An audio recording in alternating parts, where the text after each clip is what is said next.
जय श्री राम दोस्तों। अब हम करेंगे क्वेश्चन नंबर 1 सीक्वेंस चैप्टर का। ठीक है, तो क्वेश्चन नंबर 1 में क्या बोला है, prove that the following sequence are bounded. ठीक है, तो पहली बात हमारे को पता है सीक्वेंस किस तरह से होती है, करली ब्रैकेट ए एन है ना। तो उसमें जो ए एन होता है वो क्या होता है, उसकी nth टर्म होती है। उसी तरह से हमारे पास यहाँ पे क्या दिया है, करली ब्रैकेट, और इसके अंदर कुछ दिया हुआ है। ठीक है ना, तो ये हमारे पास क्या है, बेसिकली ये हमारे पास इस सीक्वेंस की nth टर्म है। तो अगर आपको लिखना हो तो ए एन यहाँ पे हमारे पास क्या है, A N is equals to -1 की पावर में n डिवाइडेड बाय n इस क्वेश्चन के लिए। ठीक है, तो इस तरह से अगर हम लिखते हैं तो उसको बोलते हैं सीक्वेंस, जहाँ पे ए एन क्या होती है, उसकी nth टर्म होती है। तो इसकी nth टर्म यहाँ पे क्या दी हुई है, ये दी हुई है। ठीक है, तो हमारे को क्या बोला है बेसिकली यहाँ पे, इस क्वेश्चन के 5 पार्ट्स है। इसमें बोला है prove that the following sequences are bounded. Bounded, अच्छा बाउंडेड सीक्वेंस किसको बोलते हैं, जो सीक्वेंस मतलब जिस सीक्वेंस की हर वैल्यू किसी एक वैल्यू से बड़ी है। ठीक है, और उस सीक्वेंस की हर वैल्यू किसी एक वैल्यू से छोटी है। मतलब हमारे पास उस सीक्वेंस में हमारे पास अपर बाउंड भी है, लोअर बाउंड भी है, तब उस सीक्वेंस को हम क्या बोलते हैं, बाउंडेड बोलते हैं। ठीक है, तो दोनों का होना ज़रूरी है, अपर बाउंड और लोअर बाउंड। ठीक है, तो बाउंडेड प्रूव करने के हमारे पास दो तरीके होते हैं। या तो आप उस सीक्वेंस का मॉडुलस निकाल दो कुछ इस तरह से कि modulus of this sequence is smaller than कुछ एल वैल्यू से। ठीक है, इसका क्या मतलब हुआ, इसका मतलब हुआ कि ए एन जो है वो एल और -l के बीच में होगा। ठीक है, तो यहाँ पे ये क्या हो गया, अपर बाउंड, ये क्या हो गया, लोअर बाउंड। तो अगर हम सिर्फ इतनी चीज़ भी कर लेना कि modulus of L A N किसी एक वैल्यू से छोटे निकल जाए। ठीक है, मतलब हमारे पास क्या है, ये हमारे पास सीक्वेंस के nth टर्म है। अगर इस सीक्वेंस के nth टर्म का हम मॉड्यूलस किसी एक वैल्यू से छोटा निकाल दे, ठीक है, मतलब जब बात मान लो l, तो इसका क्या मतलब हुआ कि -l और l के बीच में होगी सीक्वेंस। तो ये क्या हो जाएगा, उसका लोअर बाउंड, ये क्या हो जाएगा, अपर बाउंड। ठीक है, तो हमारे को सिर्फ इतनी चीज़ करने की ज़रूरत है फिर कि हम उसका मॉडुलस निकाल सकते हैं। तो एक तरह से मैं बोलूँ कि हमारे पास नेसेसरी सफिशिएंट कंडीशन क्या हो सकती है बाउंडेड प्रूव करने के लिए, कि हम उस सीक्वेंस का मॉडुलस एक वैल्यू से छोटा निकाल दें तो हमारे पास वो बाउंडेड प्रूफ हो जाएगा। ठीक है, और अगर इससे नहीं होता है तो हमारे को वैल्यूज़ पुट करके देखनी पड़ेगी। ठीक है, तो पहला क्वेश्चन लेके चलते हैं। पहले क्वेश्चन में हमारे पास nth टर्म क्या दी हुई है, -1 की पावर में n डिवाइडेड बाय n। ठीक है, सबसे पहले हम स्टार्ट करते हैं मॉडुलस से। ठीक है, मॉडुलस को देखेंगे, मॉडुलस लगा के देखेंगे, अगर नहीं हुआ तो फिर हम वैल्यूज़ पुट करेंगे। ठीक है, तो ए एन का जो मॉडुलस है वो हमारे पास क्या आ जाएगा, -1 की पावर में n डिवाइडेड बाय n का मॉडुलस। ठीक है, अब जब यहाँ पे मॉडुलस लग गया तो हमारे पास -1 की पावर में n। ठीक है, ये वैल्यू हमारे पास नेगेटिव अब बन नहीं सकती क्योंकि बाहर मॉडुलस है, मतलब ये हमारे पास पॉजिटिव हो जाएगी। तो हम इसको डायरेक्ट 1/n भी लिख सकते हैं। ठीक है, तो हमारे पास क्या आ गया, 1/n।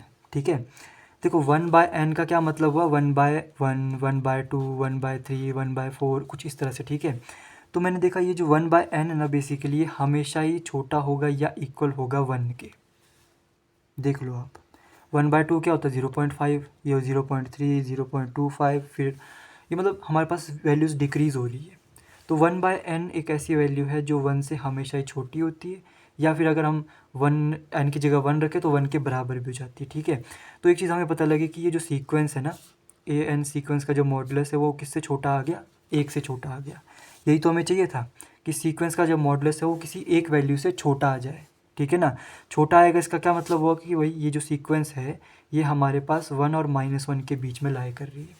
ठीक है, तो ये क्या होगा, इसका लोअर बाउंड हो गया, ये क्या होगा, इसका अपर बाउंड हो गया। और जिस सीक्वेंस में हमारे पास लोअर बाउंड अपर बाउंड होते हैं उस सीक्वेंस को हम क्या बोलते हैं, बाउंडेड सीक्वेंस बोलते हैं। ठीक है, वही चीज़ मैंने यहाँ पे भी कर रखी है। ठीक है, सेम वही, इसका मॉडुलस निकाला, ये हमारे पास 1 से छोटा आ गया, तो हम बोल सकते हैं ये हमारे पास क्या है, बाउंडेड है। ठीक है, फिर इसका हम दूसरा पार्ट करते हैं। दूसरा पार्ट में क्या बोला है कि हमें एक सीक्वेंस दी हुई है। ठीक है, जिसके nth टर्म क्या है, 1 + -1 की पावर में n डिवाइडेड बाय n। ठीक है, तो वही पहला स्टेप क्या रहेगा हमारे पास कि हमें इसका मॉडुलस देखना है। अगर मॉडुलस से होता है तो ठीक है, नहीं होता तो फिर हम वैल्यूज़ पुट करके देखेंगे। ठीक है, तो अगर जब मैंने इसका मॉडुलस रखा, जैसे बात मान लो 1 + -1 की पावर में n डिवाइडेड बाय n, ये हमारे पास सीक्वेंस, इसका मैंने मॉडुलस लिया। ठीक है, तो ये जो मॉडुलस है हम इसको किस तरह से लिख सकते हैं, हमें पता है, देखो a + b का जो मॉडुलस होता है वो हमेशा ही छोटा होता है, इक्वल होता है किसके, a के मॉडुलस प्लस b के मॉडुलस के।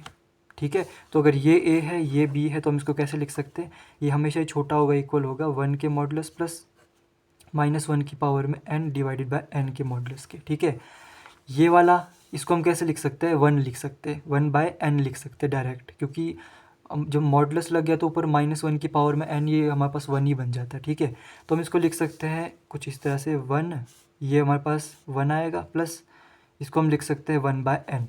ठीक है, अब ये जो वैल्यू है हमेशा ही किससे छोटी होगी, देखो ये 1 है और ये 1/n है। 1/n जो हमारे पास वैल्यू है वो हमेशा ही 1 से छोटी होगी या इक्वल होगी, ठीक है। तो हम इसको इस तरह से लिख सकते हैं कि ये वैल्यू हमारे पास छोटी होगी या इक्वल होगी 1 + 1 मतलब 2 से। तो हमारे पास जो सीक्वेंस थी जिसका हम मॉडुलस ले रहे हैं, ठीक है, वो हमारे पास किससे छोटी इक्वल आ गई, 2 से छोटी इक्वल आ गई, ठीक है। इसका मतलब क्या हुआ कि an हमारे पास 2 और -2 के बीच में होगी, मतलब ये हो गया लोअर बाउंड, ये हो गया upper bound, hence this sequence is bounded. वही चीज़ मैंने यहाँ पे भी लिखी हुई है, ठीक है। वही चीज़ मैंने यहाँ पे भी लिखी हुई है कि ये सीक्वेंस है। सबसे पहले हमने इसका मॉडुलस देखा, ये करके 2 से छोटा आ गया, ठीक है। तो ये क्या होगी, बाउंडेड होगी। उसी तरह से हमने तीसरा पार्ट करना है। तीसरे पार्ट में क्या है कि हमारे पास एक सीक्वेंस दी हुई है जिसमें हमारे पास nth टर्म क्या है, n/n+1, ठीक है। तो आपके पास कुछ इस तरह से दिया हुआ है कि आपके पास एक सीक्वेंस दी है जिसकी हमारे पास nth टर्म क्या दी है, n/n+1। तो अगर मैं इसको मॉडुलस से करके देखूँ, ठीक है ना, तो सबसे पहले तो इसको डिवाइड कर लेता हूँ, n को डिवाइड कर लेता हूँ n+1 से, ताकि न्यूमिनेटर में हमारे पास n ना रहे, ठीक है। तो कितना आ जाएगा, 1 n+1, इससे ये कट, ठीक है, -1 आ गया। तो हम इसको लिख सकते हैं 1 - 1 / n+1, ठीक है। तो हमारे पास जो ये जो सीक्वेंस है इसको हम किस तरह से लिख सकते हैं, 1 - 1 / n+1। तो इसका अगर मैं मॉडुलस लेके चलूँ, ठीक है, मतलब यहाँ पे मॉडुलस लगाना पड़ेगा। तो यहाँ पे हमारे पास ना ये चीज़ गड़बड़ हो जाएगी। क्यों गड़बड़ हो जाएगी, ये देखो हमारे पास यहाँ पे क्या बन रहा है, कुछ इस तरह से बन रहा है कि a - b का जो मॉडुलस है, ठीक है। तो ये तो हमें पता है हमेशा ही बड़ा होता है a के मॉडुलस - b के मॉडुलस से, ठीक है। प्लस होता तो ये वाला फॉर्मूला लगना था, अगर माइनस है तो ये लगता है, ठीक है। पर हमें यहाँ पे ग्रेटर देन साइन नहीं चाहिए, क्योंकि अगर ग्रेटर देन आएगा तो हमारे पास आइदर और की कंडीशन आ जाएगी, ठीक है। समझो बात को। तो हमें वहाँ पे बाउंडेड प्रूव करना है ना, तो हमें यहाँ पे ग्रेटर देन नहीं चाहिए। तो मतलब मॉडुलस लगा के हमारा काम तो होने नहीं वाला, ठीक है। तो हमारे पास गिवन क्या है कि हमारे पास nth टर्म हमारे पास क्या है, 1 - 1 / n+1, ये है, ठीक है। तो इस सीक्वेंस को ज़रा ध्यान से देखो। हमारे पास इस सीक्वेंस को देख के क्या पता चल रहा है कि ये सीक्वेंस की जो भी वैल्यू है वो 1 से छोटी होगी। 1 माइनस समथिंग, यहाँ पे आप कुछ भी डालो 1 से छोटा होगा, मतलब ये सीक्वेंस की वैल्यू हमारे पास किससे छोटी होगी, 1 से छोटी होगी। और हमेशा 1 से छोटी होगी, मतलब यहाँ पे अगर आप 1 भी डालोगे ना तब भी ये 1 से छोटी होगी, इक्वल भी नहीं, 1 से छोटी। तो हमारे पास एक एक चीज़ क्या मिलेगी कि हमारे पास ये जो सीक्वेंस है 1 से छोटा है, ठीक है। मतलब हमारे पास क्या मिल गया, इसका अपर बाउंड मिल गया।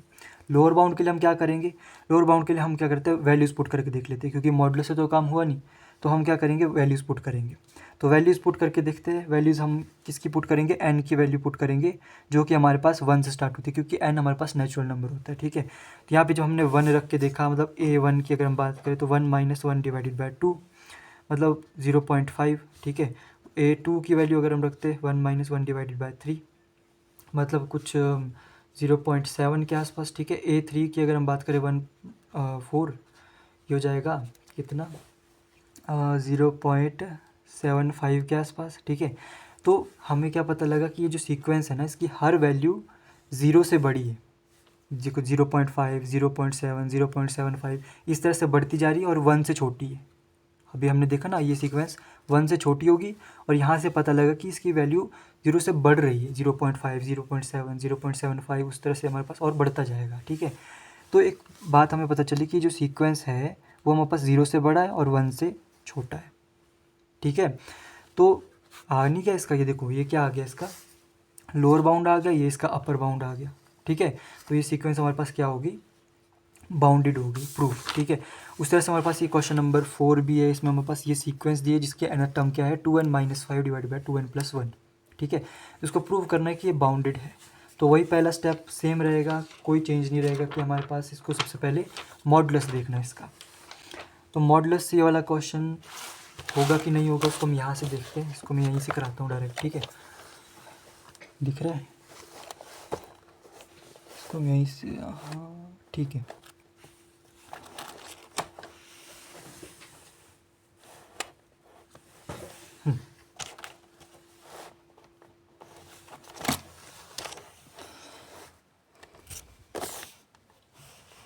आई होप कि आपको दिख रहा होगा, ठीक है।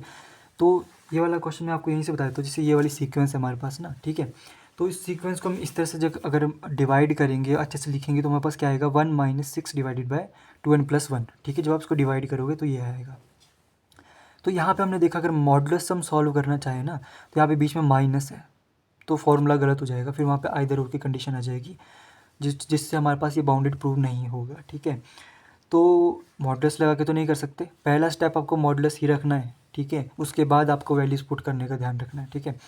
तो फिर हम क्या करेंगे, इसमें वैल्यूज़ पुट करेंगे। तो यहाँ पे पहले तो सीक्वेंस को देखो हमारे पास किस तरह का दिया हुआ है, 1 माइनस समथिंग। यहाँ पे वैल्यू पुट करोगे तो हमारे पास फिर भी वो 1 से छोटा ही आएगा क्योंकि 1 में से माइनस कर रहे हैं आप कुछ, ठीक है। तो एक बात हमें पता चलेगी कि सीक्वेंस हमारे पास 1 से छोटी है, मतलब इसका अपर बाउंड क्या आ गया, 1 आ गया। फिर हम वैल्यूज़ पुट करके देखते, तो वैल्यूज़ पुट करी A1, जो हमने यहाँ पे 1 रखा तो हमारे पास क्या आया -1, A2 रखा तो कितना आ गया -1/5 आ गया।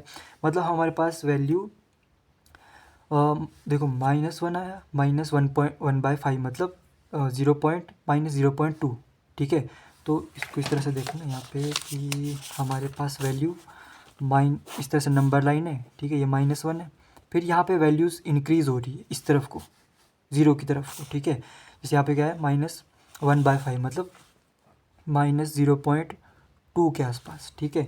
तो ये आ गया हमारे पास, तो ये हमारे पास -1 से बड़ा है, फिर इधर को आ रहा है, फिर और इधर को आएगा, मतलब हमारे पास पॉजिटिव डायरेक्शन में वैल्यूज़ बढ़ रही है। तो एक बात हमें पता लगी कि ये जो सीक्वेंस है 1 से तो छोटी है, ये हमें यहीं से दिख गया था, और -1 से बड़ी है, ठीक है। तो 1 से छोटी है ये सीक्वेंस और -1 से बड़ी है, ठीक है। तो मतलब इसको हम इस तरह से भी लिख सकते हैं, एक तरह से कि modulus of an is smaller than 1।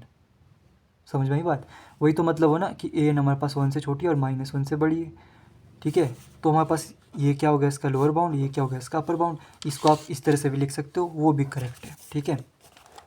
तो ये सीक्वेंस हमारे पास -1 और 1 के बीच में आई है, तो हमारे पास ये क्या होगी, बाउंडेड प्रूव होगी, ठीक है। फिर इसका अगला क्वेश्चन हमारे पास क्या है, हमारे पास सीक्वेंस दी है कि ये वाली सीक्वेंस दी है हमारे पास, जिसकी nth टर्म क्या है, n डिवाइडेड बाय n का स्क्वायर प्लस 1, ये इसकी nth टर्म है। तो इसको सॉल्व करना है। पहला स्टेप वही रहेगा, मॉडुलस लगा के देखो, ठीक है। मॉडुलस लगा के होता है तो ठीक है, नहीं होता तो फिर हमें वैल्यूज़ पुट करनी पड़ेगी, ठीक है। तो इसको मैं आपको दूसरे पेज में लिखा करता हूँ, ठीक है। तो ये हमारे पास सीक्वेंस है ना, n डिवाइडेड बाय n का स्क्वायर प्लस 1, ये हमारे पास सीक्वेंस है। तो हमारे पास इसके nth टर्म क्या दी हुई है, n का स्क्वायर प्लस 1, ये दी हुई है। मैंने क्या किया, मैंने इसमें से n को कॉमन ले लिया, तो हमारे पास क्या जाएगा, ये इससे n कट जाएगा, ठीक है। तो हमारे पास 1 बचा, यहाँ पे डिनोमिनेटर में ये चीज़ बची। तो यहाँ पे हम मॉडुलस लेके अगर देखें ना, तो मॉडुलस लेके ये क्वेश्चन सॉल्व नहीं होगा। समझ रहे हो बात को? मॉडुलस लेके क्वेश्चन सॉल्व नहीं होगा। तो हमें क्या करना पड़ेगा, वैल्यूज़ पुट करके देखनी पड़ेगी। तो जो हमने 1 पुट किया, A1 हमने रखा, तो 1 डिवाइड बाय 1 प्लस 1 प्लस 1 2, ठीक है। तो 2/1 मतलब कुछ ऐसा 1/2 इस तरह का जाएगा, ठीक है। A2 रखेंगे तो हमारे पास क्या जाएगा, 1 2 2 4 5 5/2 मतलब 2/5 कुछ इस तरह से। A3 रखेंगे तो हमारे पास क्या आ जाएगा, 3 3 9 10, ठीक है। तो इसमें आ जाएगा 3/10, ठीक है। मतलब हमारे पास वैल्यूज़ देखो यहाँ पे किस तरह से आ रही है, 0.5, ये हमारे पास 0.4, ये हमारे पास 0.3। तो 0.5 0.4 0.3 वैल्यूज़ डिक्रीज़ हो रही है, ठीक है। तो इसका मतलब हमारे पास क्या हुआ, जो ये सीक्वेंस है ना, an सीक्वेंस है, ये हमारे पास 0 से तो बड़ी है, क्योंकि देखो यहाँ पे जितनी भी वैल्यू रखोगे ना, हमारे पास 0 से तो बड़ी मिल रही है, 0.3 0.4 0.5 उस तरह से यहाँ पे 0 पॉइंट में मिलेगी, बट हमारे पास 0 से बड़ी मिलेगी हमेशा वैल्यूज़। कुछ भी रख के देखो 0 से बड़ी मिलेगी और 0.5 से छोटी मिल रही है। ध्यान से देखो, 0.5 सबसे बड़ी, फिर 0.4 0.3, तो हमारे पास 0.5 मतलब 1/2। तो 1/2 से हमारे पास सारी वैल्यू छोटी मिल रही है। इसका क्या मतलब हुआ कि हमारे पास ये सीक्वेंस 0 से बड़ी और 1/2 से छोटी है। तो ये क्या होगा, इसका लोअर बाउंड हो गया, ये क्या हो गया, इसका अपर बाउंड हो गया, ठीक है। तो आप इसको इस तरह से भी लिख सकते हो। वही चीज़ मैंने यहाँ पे की हुई है, ठीक है। इसको दिखा लेता हूँ।